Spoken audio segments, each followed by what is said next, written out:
Hello everyone, my name is Ankit Verma. आप देख रहे हैं मेरा चैनल इंजीनियरिंग ट्यूटर। ये लेक्चर सीरीज़ है जिसका नाम है 100 tricky questions on strength of materials. ये लेक्चर नंबर 3 है जिसमें हम क्वेश्चन नंबर 11 से 15 तक करेंगे। लगभग 5 क्वेश्चंस जो होने वाले हैं बहुत शानदार लेवल के होने वाले हैं, जो सभी एग्ज़ाम्स के लिए इंपॉर्टेंट, मेनली गेट के लिए बहुत इंपॉर्टेंट क्वेश्चन रहेंगे आज का जो लेक्चर रहेगा। और कुछ अच्छा सीखने को मिलेगा। आप चैनल को सब्सक्राइब कर सकते हैं और बहुत शानदार चीज़ें आपको इस चैनल में मिलती हैं। जैसे मैंने बताया, अब तक 300 साढ़े 300 वीडियोस मैं इसमें बना चुका हूँ सभी सब्जेक्ट्स की। तो आप अपने दोस्तों को शेयर और रिकमेंड भी कर सकते हैं। तो ज़्यादा टाइम ना लेते हुए आप सबका मैं लेक्चर को शुरू करता हूँ। सबसे पहले फर्स्ट क्वेश्चन देखते हैं। फर्स्ट क्वेश्चन में क्या दिया है, block of mass m moving with the velocity v hits the स्क्वायरली prismatic bar AB at its mid point C।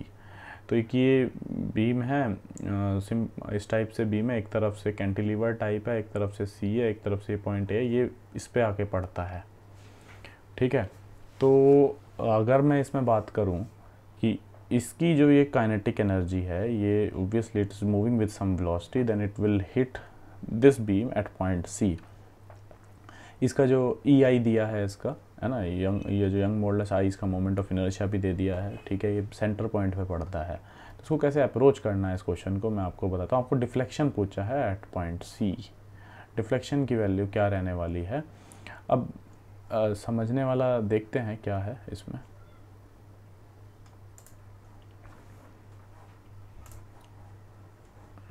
Start करते हैं लेक्चर को। फर्स्ट ऑफ ऑल बीम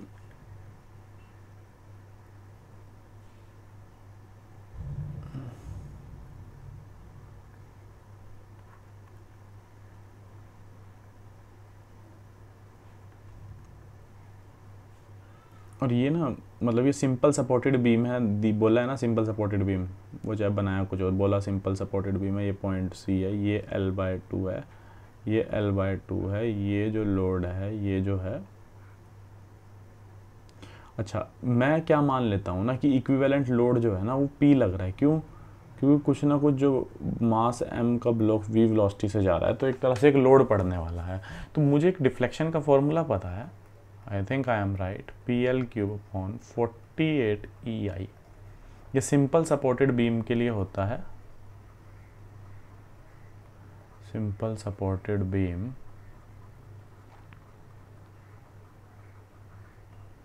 ठीक है, डिफ्लेक्शन का फॉर्मूला जब लोड सेंटर पे पड़ रहा हो, सेंटर पे पड़ रहा है लोड। अब मैं यहाँ से अगर इस P की वैल्यू, क्योंकि P तो अननोन है ना, ये मैं इसको निकाल लेता हूँ डेल्टा के टर्म्स में। अब ऑब्वियसली क्योंकि मुझे P तो नहीं पता होता ना, तो इतना पता है कि एक मतलब लोड पड़ा होगा इसके लगने के बाद। तो ऑब्वियसली काइनेटिक एनर्जी, ये कह सकते हैं कि इसके अंदर जो स्ट्रेन एनर्जी डेवलप होगी, किसकी वजह से, जो काइनेटिक एनर्जी थी वो किस एनर्जी में कन्वर्ट होगी है, स्ट्रेन एनर्जी में, है ना, इस बीम के। तो स्ट्रेन एनर्जी का फॉर्मूला हमें पता है, half into P into delta होता है। ये मतलब याद रखने का तरीका है बेसिकली, है ना। जो area between deflection and load का होता है वो मतलब ऐसे स्ट्रेट लाइन बनती है विद पासिंग थ्रू ओरिजिन। तो ये जो एरिया आता है इसका half into P into delta था, ये स्ट्रेन एनर्जी होती है। तो ये स्ट्रेन एनर्जी किस फॉर्म में, किससे कन्वर्ट हुई, हाफ mv² से कन्वर्ट हुई, क्योंकि इसने मास दिया और v दिया। अब देखिए, मेरे से इसने डिफ्लेक्शन पूछा था, P को भी मैं यहाँ डिफ्लेक्शन के टर्म्स में लिख देता हूँ और 2 से 2 मैं पहले काट देता हूँ। 48 EI delta upon L3, delta एक ऑलरेडी है, बराबर mv²। सो यहाँ से delta square into 48 EI upon L3 equals to mv²। तो यहाँ से मैं डेल्टा, देखिए अब मेरा क्या आने वाला है, डेल्टा अंडर रूट लग जाएगा क्योंकि स्क्वायर है, delta square mv² L3 upon 48 EI।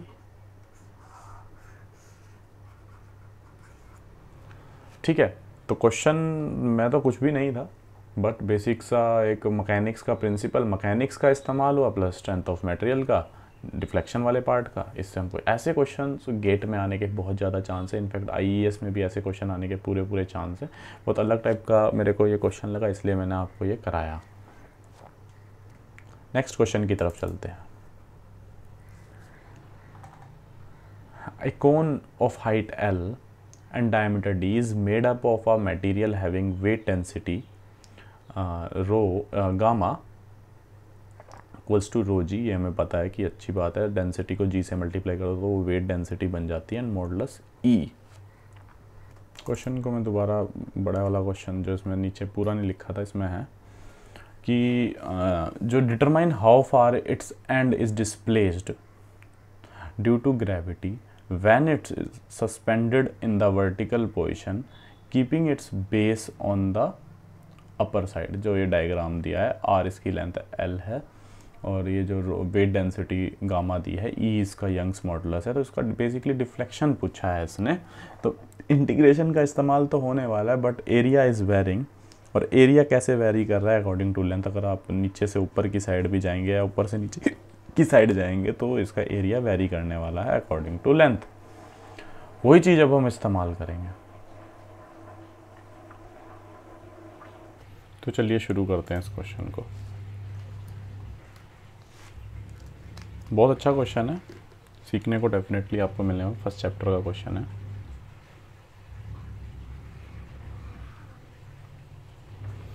ये हमारा कोन है, इसकी जो लेंथ, ये जो डिस्टेंस है यहाँ से मैं मानता हूँ ये ओरिजिन है और ये x की तरफ जा रहा है, ये लेंथ l है इसकी। देखिए इसकी जो वेट डेंसिटी दी है वो ये दी है, मतलब जो कि इसने भी बता दिया है हमें। वॉल्यूम क्या रहती है इसकी, ये बताइए इसकी, 1/3 पाई r स्क्वायर h ऐसा लिख सकते हैं। बट ये सर्कुलर पार्ट है ना, और जिसका जो रेडियस है, मान लेते हैं कि अप टू सेक्शन x, उसका रेडियस मैं निकालता हूँ। अब देखिए इसका जो रेडियस है टोटल है वो r है, यानी कि l लेंथ के लिए जो रेडियस है वो r है, एक के लिए r/l है, और x लेंथ के लिए क्या रेडियस होने वाला है, rx/l। तो ये जो है ये रेडियस ऑफ द पोर्शन ठीक है of the cone at a distance x from apex, इसके टॉप से यहाँ से इसका रेडियस हमने निकाल दिया। सो बेसिकली अगर मैं इसके इस पर्टिकुलर एरिया की बात करूँ, सर्कुलर एरिया की, ऑब्वियसली वॉल्यूम क्या रहने वाला है, half into area into h, और एरिया भी किसका, x पोर्शन का है ना। तो एरिया क्या होने वाला है, एरिया होगा पाई rx/l का पाई r स्क्वायर, यही होने वाला है ना। खाली मैं बस एरिया की बात कर रहा हूँ अप टू x, ठीक है ना, क्योंकि अगर मैं मानूँ ये चीज़ को, अगर उस पर्टिकुलर x पे ये फोर्स x ऐसे लग रहा होगा, मतलब बेसिकली जो फोर्स है ना वो भी x लेंथ पर डिपेंड कर रहा है, इस x पे वेरी करने वाला है। अब कैसे, अब देखिए फोर्स की वैल्यू क्या रहने, इसके वेट के कारण पूछे, यानी कि इसके मास के कारण mg होता है, mg ऐसा बोल सकते हैं, है ना। और मास को क्या लिख सकते हैं, वॉल्यूम इनटू डेंसिटी लिख सकते हैं, क्लियर है ना। तो इसको मेरे को गिवन है, ये गामा दिया है, तो वॉल्यूम, तो फोर्स की वैल्यू जो कि x पे डिपेंड कर रही है वो किसकी वैल्यू होगी, फोर्स, ये वॉल्यूम मैं ऑलरेडी निकाल चुका हूँ, area that depends on x, और हाइट, ये हाइट क्या रहने वाली है, ये ऑब्वियसली इसका जो x है डिस्टेंस है ना, ये जो x है डिस्टेंस वो रहने वाला है, तो वो रहेगा x/3। तो यहाँ से ये चीज़ तो मेरी, मतलब ये तो वॉल्यूम रही, यहाँ से वॉल्यूम आ गई, इंटू रो जी को क्या लिख सकता हूँ मैं, गामा लिख सकता हूँ। तो ये बेसिकली मेरा फोर्स आ गया, जो कि बहुत इंपॉर्टेंट टर्म है इसके लिए समझने के लिए, ठीक है। अब समझने वाला क्या रहेगा इसमें वो भी हम देखते हैं। इसके अलावा इसको मैं साइड कर देता हूँ, ठीक है। अभी समझने वाला सीन और क्या रहने वाला है कि मुझे डेल्टा चाहिए, जिसकी वैल्यू मुझे पता है PL/AE हमने पढ़ा है ना, ये पढ़ा है। बट क्योंकि ये छोटा सा पोर्शन का डिफ्लेक्शन अगर मुझे चाहिए, जिसको मैं d डेल्टा बोल दूँ, ठीक है, d डेल्टा छोटे पोर्शन का, ठीक है। इसका जो मतलब जो डिफ्लेक्शन है 0 से लेके डेल्टा, टोटल डिफ्लेक्शन। अब ये जो लोड है एफ एक्स आपने कितना निकाला वो आप रख सकते हैं, area of x into x gamma by 3। ये तो आपने पी लिख दिया देखो यहाँ से, ठीक है। एरिया क्या आएगा, ए एक्स जो एक्स लेंथ के लिए है, ठीक है। और ठीक है, तो ये यहाँ से इसका जो एल है अपॉन ई। क्लियर? किसका फ़ोन है? तो अब यहाँ से ये कट जाएगा और हम x का जो, और ये इंटीग्रेशन कहाँ से कहाँ होने वाली है, 0 से लेके l तक। यहाँ पर 0 लेंथ है और यहाँ पर अब पहुँचते पहुँचते कितनी लेंथ हो जा रही है, l हो जा रही है। सो ये गामा ऐसे ही रहेगा, 3e भी ऐसे ही रहेगा, x स्क्वायर, x का इंटीग्रेशन x² 2 रहेगा। तो हम यहाँ पर मैं बता सकता हूँ जो डिफ्लेक्शन का फॉर्मूला था, आप इसको डायरेक्ट याद भी रख सकते हैं, 6e। 3 तो पहले ही था ना। तो ये क्वेश्चन मतलब IES में भी पुराने सालों में आया है, पूछा जा सकता है आपसे। तरीका मैंने आपको बता दिया कौन में। अब कौन की जगह कुछ और भी अब दे सकता है, आपको तरीका पता होना चाहिए कि कैसे हमने इसके हेल्प से ये निकाला एरिया के टर्म्स में, क्योंकि अब बार बार एरिया को निकालते वो भी यहाँ पर आके कटना ही वाला था, यहाँ पर आके दोनों एरिया। वो तो एरिया मैं ऑलरेडी निकाल ही चुका हूँ, ये भी मैं आपको बता चुका हूँ। क्लियर है? तो क्वेश्चन बहुत शानदार था। नेक्स्ट क्वेश्चन की तरफ चलते हैं। That will be I think question number 13 जी। Question, a composite bar is made of aluminium and steel. Steel और एल्यूमिनियम का दिखाया, बीच से इसको इस तरह से कर दिया, ठीक है, पैक कर दिया, दोनों तरफ से फिक्स्ड है। दोनों की लेंथ दी है आधा मीटर और 1 मीटर रिस्पेक्टिवली, दोनों के डायमीटर दिया 60 और 40। लोड 450 का यहाँ पर लगा दिया है एट द जंक्शन। ओके, हाँ ये क्वेश्चन पूरा है। तो द यंग मॉडुलस ई दिया है और दोनों का young modulus, determine the load shared by the aluminium and. बड़ा फेमस क्वेश्चन है, बहुत ज़्यादा फेमस, बट ये भी लोगों से कई बार दिक्कतें होती हैं। मैं पूरा आपको टेक्निक बताऊंगा कैसे इसको सॉल्व किया जाता है इस टाइप के क्वेश्चंस को, और जल्दी से जल्दी हम इसको कैसे निकाल सकते हैं।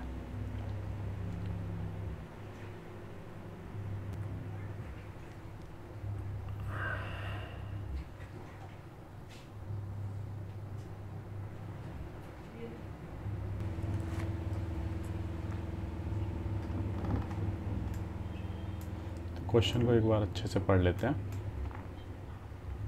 यहाँ पर देखते रहेंगे तो थोड़ा सा टाइम बचेगा। तो बेसिकली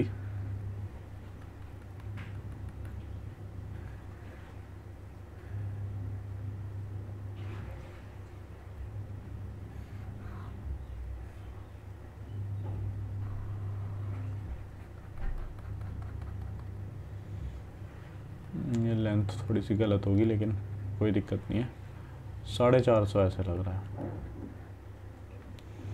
अब ये जंक्शन है,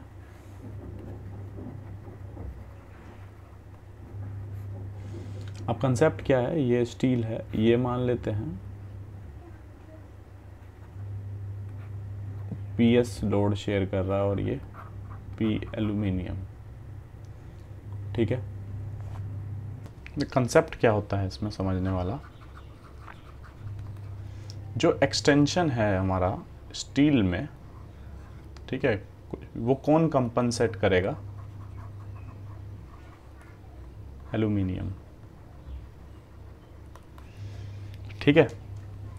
जैसे कि इसमें मेंशन भी, फिर हम उसके बाद स्ट्रेस भी निकालेंगे, और जैसे यहाँ पर वैल्यूज़ ई की वैल्यू भी दी है, ठीक है। तो ये चीज़ कैसे यहाँ पर अप्लाई करनी है वो मैं बता देता हूँ। मान लेते हैं कि जो लोड है स्टील में, मैं अब इसको यहाँ पर थोड़ा सा यहाँ से हटा देते हैं जी, थोड़ा इसको साइड कर देते हैं। तो मैं यहाँ पर बनाने वाला हूँ कि अगर मैं मान लेता हूँ कि स्टील में कितना लोड लग रहा है, PS लग रहा है, ठीक है। अब इस जंक्शन की बात करेंगे हम। इस जंक्शन में ये जो दूसरा बड़े वाला पार्ट है, ये एल्यूमिनियम वाला पार्ट है, ये स्टील वाला पार्ट है। और ये क्वेश्चन देखिए, ये कंसेप्ट आपको समझ में आना चाहिए। ओवरऑल 450 न्यूटन का इस जंक्शन पे फोर्स लग रहा है इस पे।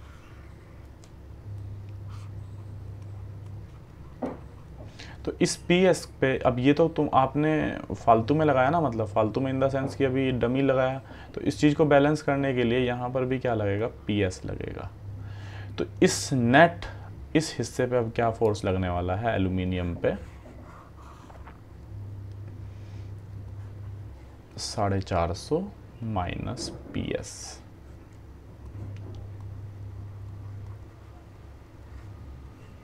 या ऐसा भी लिख सकते हैं कि P S plus P aluminium कितना है, 450। बट इस चीज़ को और अच्छे से मैंने आपको समझाया ताकि चीज़ें समझ आए, सामने दिखें आपको।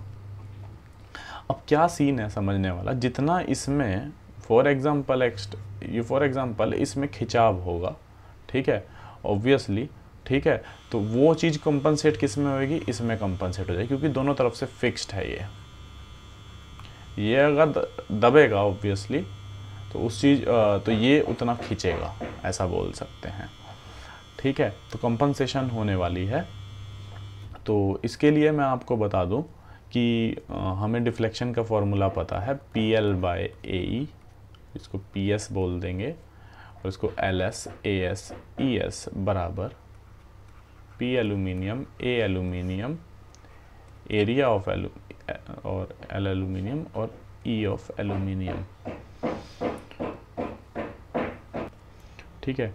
अब लेंथ, अब सबका डायमीटर दिया है, स्टील का 40 mm दिया है, तो मुझे लगता है कि एरिया आ जाएगा π/4 ds², ये भी आ गया। अब मैं बता रहा हूँ ना कि आपको क्या क्या चीज़ें आ जाएंगी बड़े इजीली। π/4 d एल्यूमिनियम का भी दिया, एरिया आ गया, दोनों का ई गिवन है, बहुत बढ़िया। लेंथ भी दोनों की गिवन है, इसकी स्टील की 1 मीटर है, इसकी आधा मीटर है। और यहाँ से पी एस और पी, अब ऑटोमेटिकली आपने यहाँ पी एस लिखा और इसको क्या लिखा आपने, 450 माइनस पी एस लिखा, ठीक है। तो 450 अगर आप लिखेंगे तो अगर सब कुछ न्यूटन में कर रहे हैं आप, तो इसको 45, इसको 1000 से मल्टीप्लाई कर दीजिएगा इसको, तो वो न्यूटन में करके सारी चीज़ें आ जाएंगी। तो यहाँ से आपकी पी एस की वैल्यू आने वाली है, पी एस की वैल्यू यहाँ रख दोगे तो पी एल्यूमिनियम आ जाएगा। दोनों लोड आप निकाल देंगे यहाँ से, मेन कंसेप्ट यही था। और स्ट्रेस निकालने के लिए, स्ट्रेस इन स्टील जो पी एस आया और बाय एरिया यहाँ से आया। एरिया कैसे आया, π/4 डायमीटर का स्क्वायर। बहुत सारी चीज़ें देखो बतानी पड़ती है, जो चीज़ इंपॉर्टेंट है वहाँ टाइम लगाना चाहिए। और एल्यूमिनियम का अगर स्ट्रेस की बात पूछेगा तो लोड कितना शेयर हुआ है divided by area of aluminium, ठीक है। तो ये दोनों आंसर आपको देने हैं, फिर मैं चेक करके बताऊंगा कि अभी मेरे को आंसर नहीं पता इसका, बट आप देख सकते हैं कि क्या आंसर आएगा। मोटिव मेरे को जो समझाना था वो मैं समझा चुका हूँ। नेक्स्ट की तरफ चलते हैं।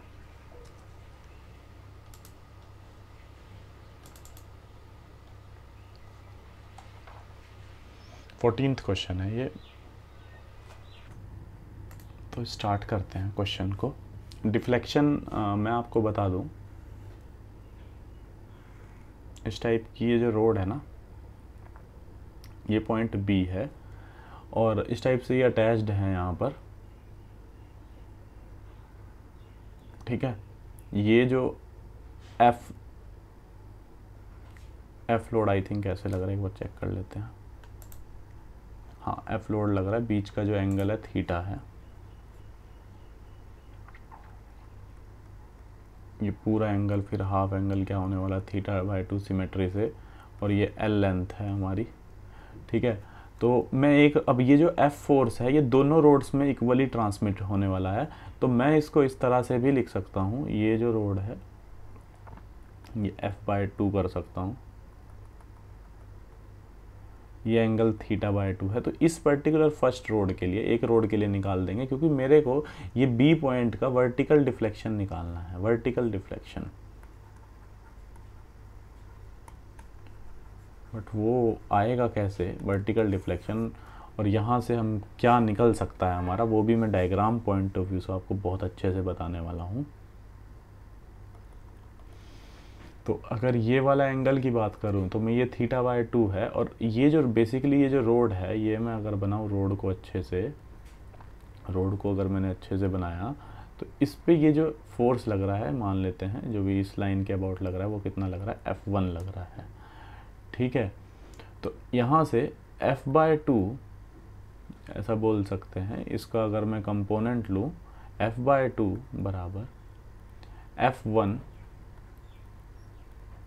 cos θ/2। तो यहाँ से F1 की वैल्यू क्या आने वाली है ये भी मैं नोट कर लेता हूँ।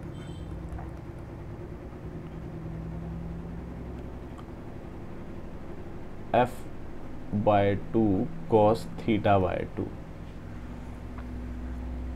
ये आने वाली है। ये F1 की वैल्यू मैंने निकाल दी। अब समझो इस चीज़ को कि जब ये लोड पड़ा होगा, ये ऐसे था पहले, जब डिफ्लेक्शन हुआ होगा, खिंचा होगा इस F फोर्स के कारण, तो मुझे तो ये निकालना है बेसिकली। इसको मैं डेल्टा बी बोल देता हूँ। और मैं अगर यहाँ पर परपेंडिकुलर डालूँ, ये अगर मैं डिफ्लेक्शन निकालूँ डेल्टा, ठीक है, या इधर से मैं देख लूँ डेल्टा, ये सेम रहने वाला है। तो अब समझने वाला क्या है, ये जो डेल्टा आएगा वो कैसे आएगा, वो आएगा PL/AE से, इज़न्ट इट। तो P क्या है, फोर्स क्या है, यहाँ पर हमने निकाला F1 है, ये निकाल देंगे। लेंथ इसकी L है, एरिया हम A मान के चलेंगे, ठीक है, और E भी हमें गिवन है। तो मैं यहाँ से जो डेल्टा निकालने वाला हूँ, अब आप देख सकते हैं, और ये जो एंगल है ना, ये वाला एंगल भी क्या रहने वाला है, θ/2 रहने वाला है। सो डेल्टा बी, अगर मैं इसको डेल्टा बी बोलता हूँ और ये 90 डिग्री है, डेल्टा बी बराबर बेस अपॉन हाइपोटेन्यूज बराबर cos θ/2। तो यहाँ से डेल्टा बी कितना आ जाएगा, डेल्टा बाय cos θ/2 आ जाएगा। डेल्टा मैं यहाँ से निकालने की अभी कोशिश करता हूँ, ठीक है।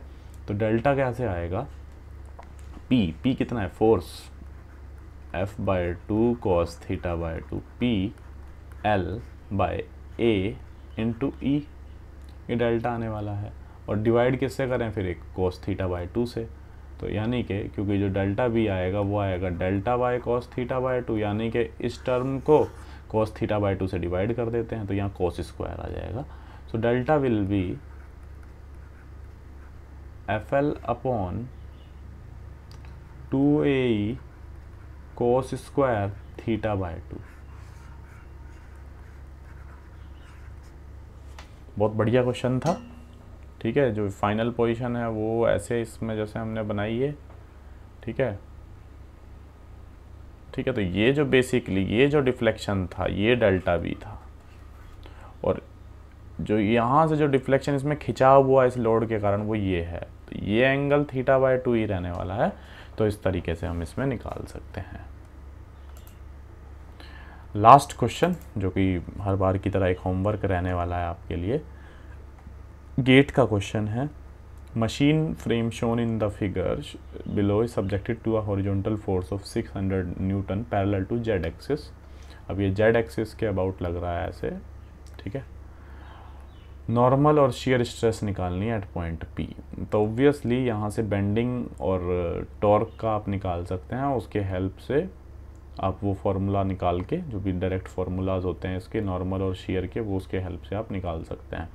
आंसर कमेंट करके बताइएगा इसमें से कौन सा ऑप्शन है, A B C D, और कैसे करा ये भी बताइएगा।